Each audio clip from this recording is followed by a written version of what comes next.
Hello guys, तो आप सबका क्या हाल है। मैं Arpan Ahirwal, welcome back to my YouTube channel. तो यार आज की वीडियो में हम बहुत इंपॉर्टेंट टॉपिक डिस्कस करने वाले हैं। और ये इंपॉर्टेंट टॉपिक इसलिए है क्योंकि तब मैं इंडिया से कनाडा जा रहा था तो मेरे दिमाग में भी ये कुछ क्वेश्चंस रहते थे कि यार इमिग्रेशन पर क्या होगा, कैसे क्वेश्चन पूछेंगे, मैं उनको क्या कैसे फेस करूंगा और यार क्या क्या चीज़ें हो सकती है। क्योंकि यार हर एक न्यू स्टूडेंट को बहुत टेंशन होती है, मतलब जो भी फ्लाइट में इंडिया टू कनाडा जाता है या फिर ऑस्ट्रेलिया या फिर यूएसए, उनको टेंशन रहती ही है। पर आज मैं यहाँ पर कनाडा की बात करूंगा। जो इंडिया से कनाडा जाता है उसको यार बहुत टेंशन होती है क्योंकि उसने कई चीजें सुन रखी होती है। यार हम आसपास हर रोज सुनते हैं कि यार इस फ्लाइट में इतने स्टूडेंट्स को रिपोर्ट कर दिया गया इमिग्रेशन वालों ने, या उन पर कनाडा की एंट्री का बैन लगा दिया गया है, उन पर इतने फाइन आ गए हैं। तो यार ऐसे काफी चीजें हैं यार, हमें आसपास रोज सुनने को मिलती हैं कि स्टूडेंट्स के साथ ये हो रहा है, इमिग्रेशन वालों ने ये कर दिया। तो यार उस चीज को हम आज डिस्कस करेंगे। मैं अपना पास्ट एक्सपीरियंस बताऊंगा। तब मेरी फर्स्ट टाइम इमिग्रेशन हुई थी, तब मैं कनाडा गया था और अब मैं वापस जाऊंगा कनाडा। तो इमिग्रेशन को मैं कैसे जवाब दूंगा, क्या क्वेश्चनिंग हो सकती है और मैं कैसे आंसर करने वाला हूँ। तो यार पहली बात, वीडियो शुरू करने से पहले मैं आपको ये बता दूं, जिसने सब्सक्राइब नहीं किया मेरा चैनल तो यार सब्सक्राइब कर दीजिए, क्योंकि आप सबका प्यार ही बहुत जरूरी है मेरे चैनल को।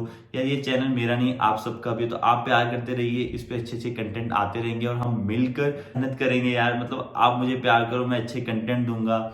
तो गाइस अब वीडियो को देरी ना करते हुए शुरू करते हैं। आप इस वीडियो को पूरा देखते रहिए। मैं बस ये चाहता हूँ कि आप सबको अवेयर करूँ और जो मेरे पास मेरा एक्सपीरियंस है वो मैं आपसे शेयर करूँ। तो गाइस मिलते हैं आगे, आप मेरी वीडियो को पूरा देखते। तो गाइस पहले बात कर लेते हैं कि यार इन जनरल स्टूडेंट्स सब जाते हैं, उनसे इमिग्रेशन क्या क्वेश्चनिंग करती है, उनको क्या क्या चीजें फेस करनी पड़ती है और वो किस बात से डरते हैं। यार हर स्टूडेंट के दिल में डर होता है, फर्स्ट टाइम मैं इमिग्रेशन कैसे फेस करूंगा, क्योंकि हम आसपास बहुत चीजें सुनते हैं कि यार ये हो गया, स्टूडेंट को डिपोर्ट कर दिया गया, ये केस हो गया, वो केस हो गया।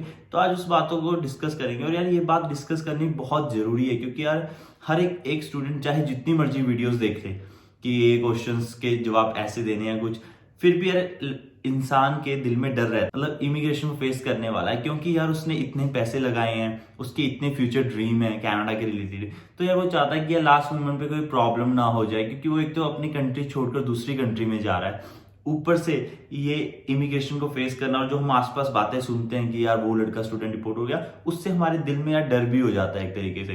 तो आज उसी बारे में हम बात करें। पहली बात तो यार हमें ना किसी की सुननी नहीं है। लोग ये बोलते हैं कि यार मुझसे ये क्वेश्चन पूछा गया, यार इसका जवाब ऐसे मैंने दिया और इमिग्रेशन में वालों ने कुछ नहीं कहा। तो यार फर्स्ट तो हमारे दिमाग में ये होता है कि जैसे मैं जा रहा हूँ, मैं ट्रैवल कर रहा हूँ, मुझसे पूछा कि आपका पर्पस क्या है, मतलब आप क्यों आए हो।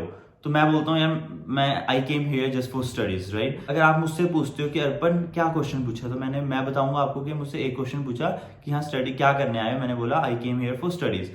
यार अब आप वही सेम आप सोचोगे कि यार यही सेम आंसर मैं भी दूं, तो आप उस चीज को रटने लग जाओगे दूसरे के तरीके से, like I came here for study, I came here, मतलब उसको चाहे सेंटेंस को मोल्ड करने लग जाओगे, पर वो आपका आंसर नहीं होगा। तो यार चाहे आप भी स्टडीज पे आए हो, आप अपने तरीके से बोलो, किसी का आंसर देखकर बोलने की कोशिश मत कीजिए, इससे थोड़ा फेक लगता है। अगर आप भी स्टडी के आए हो, सिंपल बोलो I came here for studies and this is my course and this is my programme and here is my college name. तो यार ये चीजें आप भी बोलो, पर ऐसा किसी का आंसर खुद याद करने की जरूरत नहीं है, क्योंकि आप भी जेन्युइन केस में हो और यार उनके सामने जेन्युइन रहो। सेकंड चीज आपको बता दूं कि यार इमिग्रेशन से लोग डरते रहते हैं। इमिग्रेशन का पर्पस ये नहीं है कि लोगों को डिपोर्ट कर दिया जाए, उन पे फाइन्स लगा दिए जाए, उनकी एंट्री बैन कर दी जाए। वो भी चाहते क्योंकि उनकी इकोनॉमी भी ग्रो हो रही है ना स्टूडेंट्स के साथ। तो यार ऐसा मत सोचो कि यार वो इसलिए बैठे हैं कि आपको डिपोर्ट कर दिया जाए। उनका काम है कि वो एक क्वालिटी मेंटेन रखे, उनके कंट्री में जो भी इंटरनेशनल स्टूडेंट आ रहा है वो जेन्युइन आए, पढ़ने आए, और जो उनकी रिक्वायरमेंट है वो पास कर ही कनाडा आए। आई नो तब आप फाइल लगाते, वीजा आते, तो रिक्वायरमेंट तो पास हो जाती है, बट कई स्टूडेंट्स इंडिया में या दूसरी कंट्रीज में फेक डॉक्यूमेंट्स लगाकर आ जाते हैं, जिसकी वो क्रॉस चेकिंग इमिग्रेशन में करते हैं। तो अगर यार वो जेन्युइन है, आई नो कभी कभी ऐसा होता है कि केस जेन्युइन होता है, आपने सही डॉक्यूमेंट्स लगाते हैं, फिर भी वो क्वेश्चनिंग करते हैं, क्योंकि यार किसी इंसान पर भी शक हो सकता है और उनका काम यही है कि चेक करना। तो यार आप टेंशन मत लीजिए, अगर आपको पता है कि आप सही हो, आपने जेन्युइन डॉक्यूमेंट्स लगाए हैं, तो आपको डरने की बात नहीं है। जो आपका केस है उनको एक्सप्लेन कीजिए। हाँ कभी कभी कंफ्यूजन हो जाती है, इमिग्रेशन ऑफिसर को लगता है कि यार ये कैसे बोल रहा है, इसका ये डॉक्यूमेंट सही नहीं है, पर आप उसको एक्सप्लेन कीजिए, वो समझने के लिए बैठे हैं। और लैंग्वेज बैरियर तो बिल्कुल नहीं है, क्योंकि यार आपको बता दूं, अब रिसेंटली जैसे यार हमारे जो इंडियन काफी लोग हैं वो भी इमिग्रेशन में हैं, तो ऐसी बात नहीं है, वो लास्ट मोमेंट तक ट्राई करते हैं कि आपकी बात कैसे ना कैसे उन तक पहुंचे। अगर आप इंग्लिश में एक्सप्लेन नहीं कर पा रहे अच्छी तरह, उनके पास इंडियन इमिग्रेशन ऑफिसर्स भी हैं, अगर ज्यादा केस सीरियस होता है तो उनको भी बुला लेते हैं कि आप लैंग्वेज बैरियर आ रहा है स्टूडेंट्स का मुझसे बात करते वक्त, तो आप अपनी लैंग्वेज में बात कर लीजिए और जो वो बताना चाहता है वो जानिए, और तब केस आपको जेन्युइन लगता है तब आगे फॉरवर्ड कीजिए। तो यार ऐसी बात है, ऐसा नहीं है कि उन्होंने एक क्वेश्चन पूछा और उसके बेस पे वो जज कर रहा आपको इंडिया वापस भेज देंगे, ऐसा नहीं होता। वो आपको लास्ट मोमेंट तक पूछेंगे, आपकी सारी इंफॉर्मेशन लेंगे, तब उनको लगेगा हर तरफ से कि यार नहीं ये केस जेन्युइन नहीं है, तब वो वापस। हर चीज ये है कि यार स्टूडेंट्स ना मतलब इंडिया से ही गलत गाइड करके भेजे जाते हैं। उनको बोला जाता है कि यार अगर आपके आइल्स में बैंड नहीं आ रहे तो इतने लाख रुपए देके, इतने लाख देकर हम आइल्स में बैंड आपके लिए आएंगे सफिशिएंट। 7 बैंड आ जाते हैं, किसी के 8 बैंड आ जाते हैं, और यार वो इतना कैपेबल होता ही नहीं। तो आप मतलब इमिग्रेशन को तो साफ पता चलेगा ही तब आपके आइल्स में 7 बैंड है या 7.5 बैंड है, और इमिग्रेशन ऑफिसर तब आपसे बात कर रहा है और आप उससे बात ही नहीं कर पाते, कम्युनिकेट ही नहीं कर पा रहे इंग्लिश में, तो उसको तो पता चलना ही है कि यार जिसके 7 बैंड आए हैं, 7.5 बैंड आए हैं, वो इतना डिजर्व करता ही नहीं है इतने बैंड, क्योंकि वो उससे बात ही नहीं कर पा रहा, कम्युनिकेट ही नहीं कर पा रहा, ना उसकी रिटन स्किल है ना उसकी ऑरल स्किल है, तो कैसे आ गए हैं वहां पे, तो खुद डाउट होएगा इमिग्रेशन ऑफिसर को। तो ये सेकंड चीज है, स्टूडेंट्स को इंडिया में कई कंसल्टेंट मिसगाइड करते हैं कि इस तरीके से आपको भेज दिया जाएगा, इस तरीके से आपको वहां पे भेज दिया जाएगा, रिक्वायरमेंट पूरी हो जाएगी। कि लास्टली चीज हमने फेस करनी है, हम ही हैं इंडिविजुअल जो वहां पे इमिग्रेशन ऑफिसर के सामने बैठने वाले हैं, उनकी क्वेश्चनिंग के आंसर करेंगे। तो प्लीज यार आप टाइम लगाए, अगर 4 महीने में आइल्स नहीं हो रहा तो 8 महीने लो, उसको क्लियर करो और फिर कनाडा में आओ। जल्दबाजी की जरूरत नहीं है, क्योंकि यार आपका फ्यूचर है वहां पे कनाडा में। इन केस अगर आपको डिपोर्ट कर दिया जाता है तो आपको वापस आने में बहुत प्रॉब्लम्स होती है, कई स्टूडेंट्स तो आ नहीं पाते, और आपके इतने पैसे लगे होते हैं, tuition fees, GIC and all, वो भी वेस्ट हो जाते हैं। तो प्लीज गाइज सही गाइडेंस लो, हर कंसल्टेंट की सुनो, बट खुद रिसर्च करनी बहुत इंपॉर्टेंट है यार, ठीक है। तब मैं गया था, मैं हर कंसल्टेंट के पास गया था, और मैंने आपको एक वीडियो में बताया कि मेरे साथ फ्रॉड भी हुआ, आई नो, पर वो फ्रॉड मुझे पता कैसे चला, क्योंकि मैंने खुद रिसर्च की। तो खुद रिसर्च करना इज अ की just to find the reality and the fake people around you. तो आपको खुद रिसर्च करनी है और फिर उसके बेसिस पे डिसीजन लेना है कि यार मुझे जाना चाहिए नहीं जाना चाहिए, ठीक है। अब यार फोर्थ चीज ये होगी कि क्वेश्चनिंग क्या करते हैं इमिग्रेशन वाले। इमिग्रेशन वाले क्वेश्चनिंग यार कुछ नहीं करते हार्ड, वो स्ट्रेट फॉरवर्ड क्वेश्चनिंग करते हैं। वो क्वेश्चंस स्टूडेंट्स को इन जनरल पता भी होने चाहिए। यार आप किसी कंट्री में जा रहे हो, आपने कॉलेज में एडमिशन लिया, तो आपको नाम तो कॉलेज का पता होना चाहिए ना। What's the name of your college, simple सा क्वेश्चन है कि आपके कॉलेज का नाम क्या है, उसका पता होना चाहिए, एंड एड्रेस क्या है उस कॉलेज का वो भी पता होना चाहिए। प्रोग्राम की ड्यूरेशन क्या है, प्रोग्राम कौन सा है तुम्हारा, इसमें कोऑप है या नहीं है, और आपकी एकोमोडेशन कैसे करोगे आप। वो तो एक तरीके से आपको सेफ लेके चल रहे हैं कि यार ये आगे जाके इसको प्रॉब्लम ना हो। क्योंकि यार आपसे वो पूछते हैं कि एकोमोडेशन का क्या है, अगर आपने एकोमोडेशन अरेंज नहीं की है तो आप उनको साफ बोलो कि I haven't decided my accommodation yet, but I have friends over there, I am gonna ask them and they're gonna help me to find my accommodation in Canada or in London or in Toronto, तो they're gonna help me, right। तो आपको कोई fake करने की show नहीं है कि मैंने होटल बुक कर लिया, मैंने मोटल बुक कर लिया है, ऐसा कुछ, ठीक है। अपना केस कॉम्प्लिकेटेड नहीं बनाना, जो है वो जेन्युइन उनको बताओ, क्योंकि जरूरी नहीं हर एक स्टूडेंट होटल या मोटल बुक करा कर आए या घर ढूंढ कर आए, कईयों को नहीं मिलता। मैं आया, हमने सब मोस्टली वहां पे आके घर ढूंढते हैं, तो जो है वो बताओ। चीज यार बहुत जरूरी है, एक बच्चे की गलती से ना जितने भी बच्चे उस फ्लाइट में आए होते हैं सबको प्रॉब्लम फेस करनी पड़ती। जैसे यार अगर उनको मेरे ऊपर डाउट हो जाता है ना कि यार इसके आइल्स में 7 बैंड है, 8 बैंड है, पर ये बात ही नहीं कर पा रहा इंग्लिश में, तो वहां से ना इमिग्रेशन वालों को अलर्ट का साइन मिलता है कि यार ऐसे स्टूडेंट्स आ रहे हैं, फेक डॉक्यूमेंट्स लगा रहे हैं अपने फाइल में और कनाडा आ रहे हैं, तो उनकी क्वालिटी पर बात आ जाती है। तो वहां से वो ना यार डीप डिग करना शुरू कर देते हैं। जितने भी स्टूडेंट्स लाइन में होंगे उनसे भी ना बड़े डीप क्वेश्चंस पूछेंगे कि आपके फंड कैसे आप अरेंज करोगे, आगे की ट्यूशन फीस कौन पे करेगा, आप अपना फाइनेंशियल फंड्स दिखाओ हमें कि आप आगे का यहाँ पे सर्वाइवल कैसे करोगे। तो यार ये बहुत डीप क्वेश्चंस है और यार वो अपनी जगह सही भी है। फाइनेंशियल के क्यों नहीं पूछेंगे, आप एक ऐसी कंट्री में जा रहे हो जो एक्सपेंसिव है इंडिया के अकॉर्डिंग, तो आपके पास सफिशिएंट फंड होने चाहिए। ऐसे तो यार वेबसाइट पर तो ये लिखा है कि फीस भरनी है हमें ट्यूशन फी और जीआईसी। अगर आप दूसरे तरीके से देखो तो यार उनका केस जेन्युइन है, क्योंकि यार इंटरनेशनल वो स्टूडेंट पढ़ने आता है जिसके पास सफिशिएंट मनी होती है, मतलब उसको वहां कमाने की जरूरत नहीं है, क्योंकि आप स्टडी वीजा पे आ रहे हो, मतलब आप स्टडी करोगे, साथ में आप जो आपका खर्चा होगा रहने का, खाने का, फोन बिल वगैरह, वो आप पेरेंट्स अफोर्ड करेंगे, आप खुद अफोर्ड करोगे। आपके पास इतनी सफिशिएंट मनी है कि आप अपनी कंट्री की एजुकेशन छोड़ के बाहर पढ़ने आ रहे हो। इसलिए पढ़ने आ रहे हो क्योंकि आप वेल फंडेड हो बैकग्राउंड से, मतलब आपके पेरेंट्स पे पैसे हैं या फिर आपके पास सेविंग्स है इतनी। वैसे रियलिटी तो हर कोई जानता है, इमिग्रेशन भी जानते हैं, आप भी जानते हैं कि आप ऑब्वियसली वहां जाकर काम करोगे करोगे, पर इमिग्रेशन जो बैठा है वो इसी के लिए बैठा है कि वो क्वालिटी स्टूडेंट्स को एंट्री दे ना। तो यार लास्टली तो मैं यही बोलूंगा कि जो आपका केस है, क्योंकि हर एक स्टूडेंट का सेम कॉलेज, सेम सिटी नहीं होती है, सेम सिनेरियोज नहीं होते, सेम सर्कमस्टांसेस नहीं होते, तो जैसा आपका सर्कमस्टांस है उसके अकॉर्डिंग आप क्वेश्चन पूछो। जो इमिग्रेशन क्वेश्चन पूछ रहा है आप उसका स्ट्रेट फॉरवर्ड आंसर दो, आपको घुमा फिरा के कॉम्प्लिकेटेड नहीं करना केस। अब यार बात कर लेते हैं मेरे पास एक्सपीरियंस की। तब मैं फर्स्ट टाइम इमिग्रेशन में गया था तो मुझे भी डर लग रहा था, मतलब मैं कोई अलग स्टूडेंट नहीं हूँ कि आज मैं आपको व्लॉग के जरिए मैं आपको अवेयर कर रहा हूँ या मैं इंफॉर्मेशन दे रहा हूँ। तो मैंने बहुत अच्छी तरह इमिग्रेशन फेस किया, मुझे डर नहीं लगा। हर किसी को डर लगता है, नॉर्मल सी चीज है।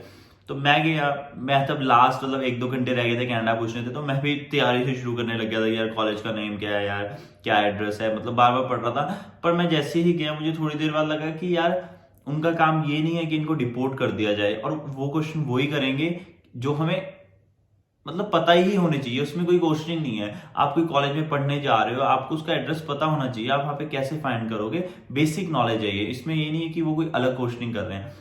तो उन्होंने मेरे से क्वेश्चन पूछा कि आपका कॉलेज का नाम क्या है, आपका प्रोग्राम का नाम क्या है, उसकी ड्यूरेशन क्या है, उसमें कोअप है या नहीं है, कितने सेमेस्टर की फीस पे कर दी, आप रहोगे कहाँ, ये नॉर्मल क्वेश्चन से पूछे थे और मैंने उनका जवाब स्ट्रेट फॉरवर्ड दे दिया था। अगर आपको किसी चीज का आंसर याद नहीं है तो आप उनको बता भी सकते हो कि मैं चीज भूल गया हूँ, मुझे याद नहीं है।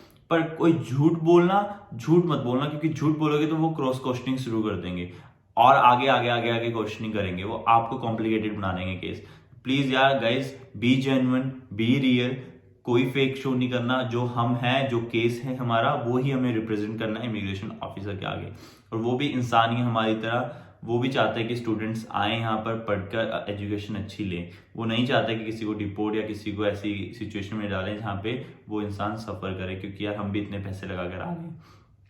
तो ये था मेरा पास्ट एक्सपीरियंस।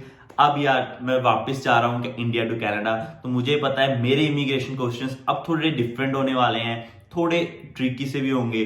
मतलब मैं इस तरीके से सोच रहा हूँ कि यार वो पूछेंगे कि आपने कितने लेवल कर लिए हैं या कौन से लेवल्स में हो, और कभी कभी उनको डाउट होता है तो वो प्रोग्राम नेम भी पूछ लेते हैं कि आपने जो भी लेवल किया उसमें कौन से कोर्सेज थे, और वो पूछ लेते हैं, ठीक है। और मेरे अब डॉक्यूमेंट्स भी थोड़े अलग मैं उनके आगे रिप्रेजेंट करूंगा, मतलब मैं अपने जो ग्रेडिंग्स है मेरे 5 लेवल्स की, तो मैं वो भी प्रिंट करवा कर लेके जाऊंगा, उनकी फोटो स्टेट्स भी लेके जाऊंगा कि यार ये लेवल मैंने कर लिए हैं, नेक्स्ट सेमेस्टर की मैंने फीस भर दी है। तो थोड़े से मेरा ये फंड है कनाडा में, मतलब मैंने इतने पैसे सेव करे थे, इसके लिए मैं इंडिया गया था। अब मैं वापस आ रहा हूँ तो इतने फंड्स मेरे पास सफिशिएंट है मेरे अकाउंट में कि मैं अपनी जो आगे की स्टे है कनाडा में मैं वो अफोर्ड कर सकूँ। मेरे कुछ डॉक्यूमेंट्स अलग होंगे, मेरे क्वेश्चंस अलग होंगे कि आप क्यों गए थे इंडिया, क्या पर्पस था, अब वापस आप क्यों आ रहे हो, आपने ऑनलाइन स्टडी वहां से क्यों नहीं की, मतलब ऐसे कुछ क्वेश्चंस होने वाले हैं and I am ready for that. मतलब इसमें भी मुझे कोई क्वेश्चंस बनाने की जरूरत नहीं है, मैं उनको बता सकता हूँ I came to India because there was an emergency back home, that's why I came here and now I am going back to Canada because college mailed me that your next semester would be offline or blended. I'm not sure yet because they haven't mentioned yet, but I'm expecting like it gonna be blended or online because it's not clearly mentioned in the email. But I'm thinking like if I'm gonna go back, that would be easy for me to go up in my courses, because if I'm gonna stay here there is like a lot of problems. तो guys last में आपको मैं यही बताना चाहूंगा यार, B genuine, कोई चीज हमें छुपाने की जरूरत नहीं है, जो चीज है वही बताओ। और यार ऐसे मैंने भी सोच रखा है कि जो मेरे साथ हुआ है या फिर किस पर्पज से मैं इंडिया आया था और किस पर्पज से मैं वापस जा रहा हूँ, मैं वो इमिग्रेशन को बताने वाला हूँ। और यार अगर कुछ प्रॉब्लम आती है तो उनको समझाओ, ना कि झूठ बोलना शुरू कर दो, क्योंकि यार वो भी इंसान है, उनको भी हो सकता है कि यार ये इंसान गलत है, ये क्यों आ रहा है या ये डिजर्व नहीं करता है ना। ये चीज वो सोच सकते हैं, उनके दिमाग में भी ये बात आ सकती है जिससे वो क्वेश्चनिंग शुरू कर दो। पर आपका काम है आप अपने आप को अच्छे से उनके आगे रिप्रेजेंट करो, और अगर फिर भी कंफ्यूजन होती है उनको अपनी बात पहुंचाओ, उनसे बात करो। अगर आपको उनका एक्सेंट समझ नहीं आ रहा था तो you can ask them like I'm not able to understand your accent, that's really hard for me, like it doesn't mean like I don't understand English, but the only thing is I'm not getting your accent, like it's hard for me to understand your accent because हर एक immigration officer is not Canadian है ना, कोई कहीं से आया हुआ है, हर कोई इमिग्रेंट से, कोई दूसरी कंट्री से है, तो उनका एक्सेंट अलग हो सकता है। अगर आपको प्रॉब्लम आ रही है उनको वो चीज़ बताइए, ना कि आप उनसे झूठ बोलना शुरू कर दीजिए या फिर गेसिंग करो, वो कुछ और पूछ रहे हैं आप कुछ और बता रहे हो, वहां से प्रॉब्लम शुरू हो जाती है। तो गाइस लास्ट में मैं यही बोलूंगा कि यार अपनी रिसर्च करके आओ, अपने आप को अच्छे से रिप्रेजेंट करो, डरने की बात नहीं है। डिपोर्ट फिपोर्ट जो भी ये चीज होती है यार, ये चीज होती इसी के लिए है क्योंकि वो चीज गलत की है स्टूडेंट्स ने। कोई ऐसे किसी को डिपोर्ट नहीं करता, उसके लिए वो पूरी इंक्वायरी होती है कि डिपोर्ट क्यों हो रहा है स्टूडेंट, क्या रीजन रहे हैं। ऐसे किसी को डिपोर्ट नहीं करते हैं, तो आपको टेंशन लेने की बात नहीं है और आपको किसी का सुनना नहीं है ज्यादा कि यार ये वाले मैंने क्वेश्चंस दिए हैं, ये आंसर्स पूछे हैं। हाँ आप नॉलेज लो पर अपने तरीके से खुद को रिप्रेजेंट करो। लास्टली यार खुद रिसर्च करो, किसी कंसल्टेंट की सुनने की जरूरत नहीं है क्योंकि लास्टली आपको ही खुद को रिप्रेजेंट करना है वहां पर। तो यार बी जेन्युइन। तो गाइज आगे जो आने वाले हैं कनाडा या फिर जो जा चुके हैं, मैं उनको भी यही बोलना चाहूंगा कि गाइज यार आपने बहुत पैसे इन्वेस्ट किए हैं, आपका वहां पे फ्यूचर है कनाडा में, तो यार जेन्युइन हो, जेन्युइन रिप्रेजेंट करो, कुछ गलत काम मत करो कनाडा में, क्योंकि यार माँ बाप ने इतने पैसे लगाए हैं। तो यार हमारी रिस्पॉन्सिबिलिटी बनती है इंडिविजुअल की कि हम उनको प्राउड फील कराएं, हम कुछ ऐसा काम ना करें कि यार वो भी सोचे कि इतने पैसे क्यों लगाए हैं, है ना। तो गाइस अगर आपको फिर भी कोई डाउट है कमेंट सेक्शन में लिख दीजिए या मुझे इंस्टाग्राम पर रीच आउट कीजिए, वहां पे मैसेज पूछ सकते हैं कि क्या क्या इमिग्रेशन की क्वेश्चनिंग्स होते हैं या कुछ ऐसा, मैं आपकी हेल्प करूंगा गाइस। और किसी ने सब्सक्राइब नहीं किया चैनल तो सब्सक्राइब कर दीजिए। तो गाइस अब हमने इस चैनल को आगे तक लेके जाना है, हम मिलकर मेहनत करेंगे, मैं कंटेंट लाता रहूंगा। तो यार तब तक के लिए अपना ध्यान रखिए, शेयर एंड सब्सक्राइब कर दीजिए इस चैनल को। खुश रहिए। तो गाइस मिलते हैं नेक्स्ट व्लॉग में, तब तक के लिए बाय बाय।